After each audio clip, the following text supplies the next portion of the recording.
No condensation at all. In this little video, I want to talk to you about winter van life. I am obviously not in my van. I've just completed my first Wainwright of today. If you would like to see that, go over to my channel. Big plug to my channel, Sioux Outdoors. If you don't want to see that, fair enough. Okay, so jumping in, winter van life, and specifically heaters, or the lack of heaters. Now, there's been a few people that say it's possible to do van life in the winter with no heater. Now, just thought I'd show you what it's currently like at the Drove.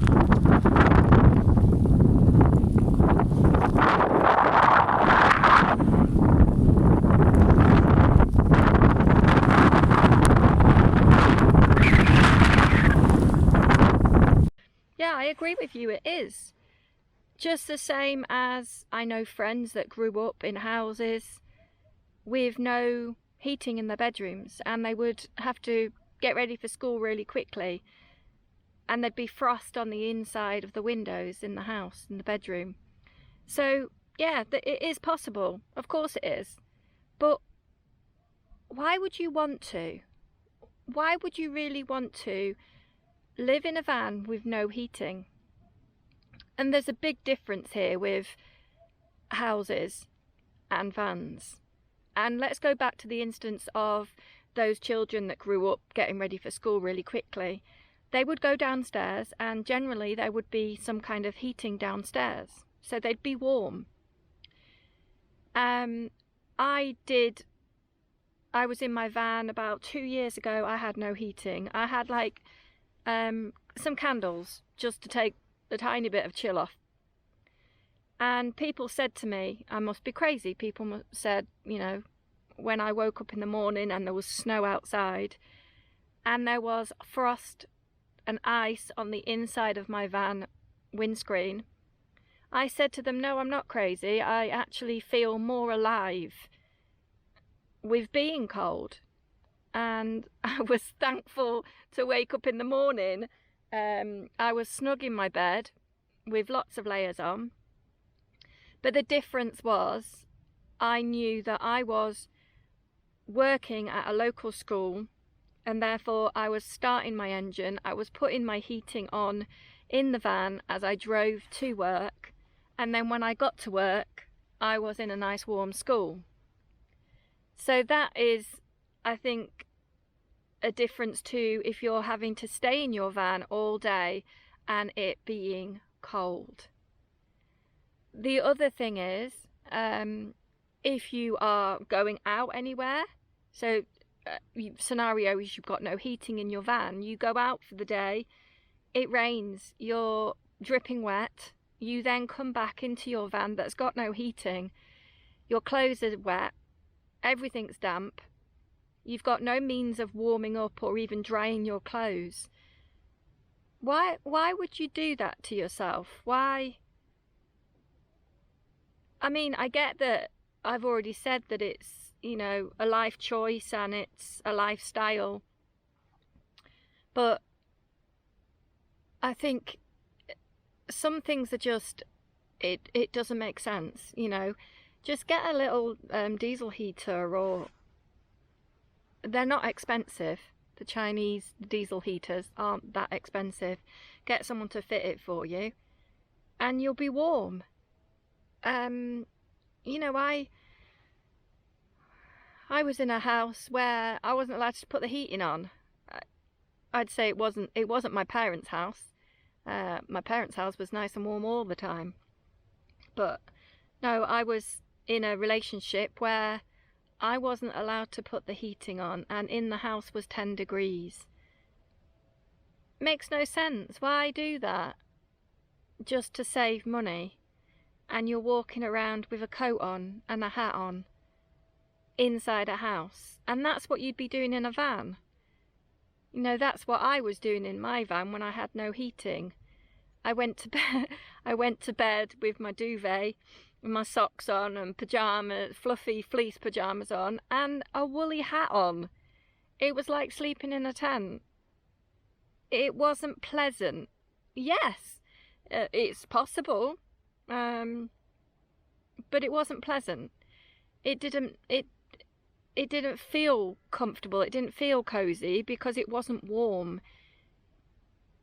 And the only way to keep warm was to put lots of layers on and things like that. So I agree, van life in the winter with no heating is possible, but I just don't understand why you would do that to yourself. Anyway, Mark might have a bit to add to this. He also might not. And therefore, if he doesn't, and this is the end of the video, I hope you press that like button. Don't know how long this video is, by the way.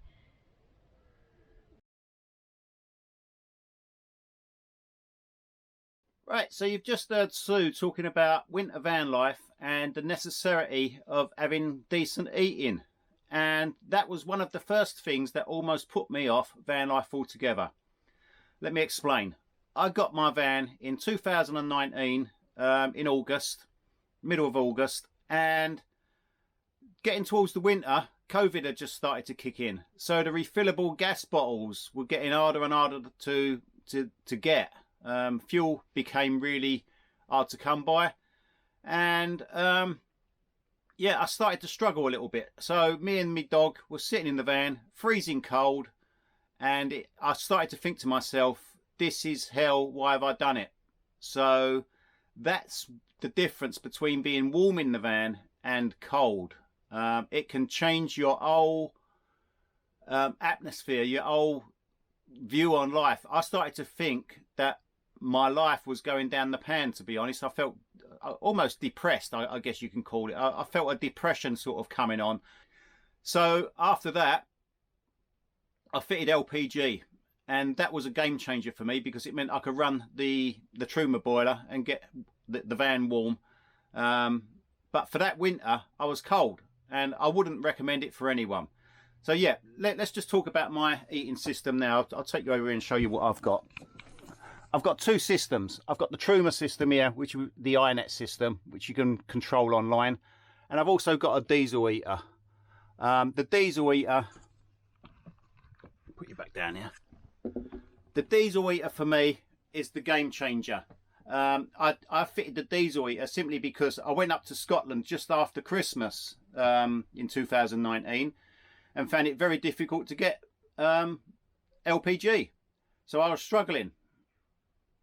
So at that, I fitted the diesel eater, and that was a game changer because you can get diesel pretty much everywhere. And I also made a couple of other modifications to it because to me, heating is important. I wouldn't want to be cold in my van. My van is always nice and warm. And I think when I first met Sue and her van never had any heating, that was one of the first things I helped her to actually fit. She had the Truma boiler and everything. She had it all bolted down and installed sort of thing, but the wiring needed sorting out, and it needed finishing off, and that was one of the first things I did for her and got her the heating going. So yeah, the modification I've made to my diesel heater is this little thing here, and this is a game changer again. You can see the thickness of it. It just transfers the heat. This is like a silicon, this is silicon hose bought off of eBay. If you just Google silicon diesel heater hose, it'll come up on eBay. It's quite expensive per meter, but I'd say it's worth it simply because it's flexible. You can bend it around all those corners. Once you've heated it up, you'll know that if you've got a diesel heater, once you heat the piping up that comes with it, it becomes really brittle and falls apart. And mine started to do that. And I was making do with sort of like that silver tape, wrapping silver tape around it to try and stop the leaks.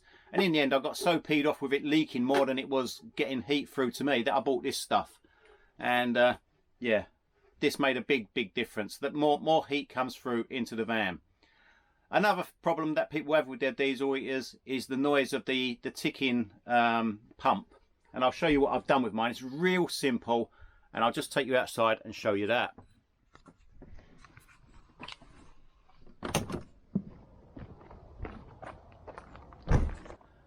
Okay, so this is another modification I've made, a decent fuel tank, because leaking fuel tanks is a nightmare, and they always seem to leak down here. This one, not a problem. Great little tank. The only difference is it's 8 litre rather than 10. It's a shame. I wish it was 12. And this is how I've fitted my pump to get almost no noise. It looks really crap, I know, but look, I've just put a little bit of foam, closed cell foam behind there. It hangs off of this. Everything is not bolted down, and I think this is the secret. This here holds this hose away from everything else. So I've got like a rubber bungee on there to hold this hose away from everything else. And it looks really crap, and it looks like it's just been bodged together, I know. But I hardly hear it. It doesn't touch anything. It doesn't touch any of the woodwork or surrounding area around it. And when I close this door, it sort of doesn't touch anything inside. Okay, so another issue that you're going to have if you've got no heating in your van and you're hacking it out under a duvet, trying to survive without no heating, is you're going to get damp. You're going to get damp, you're going to get mold, you're going to get condensation.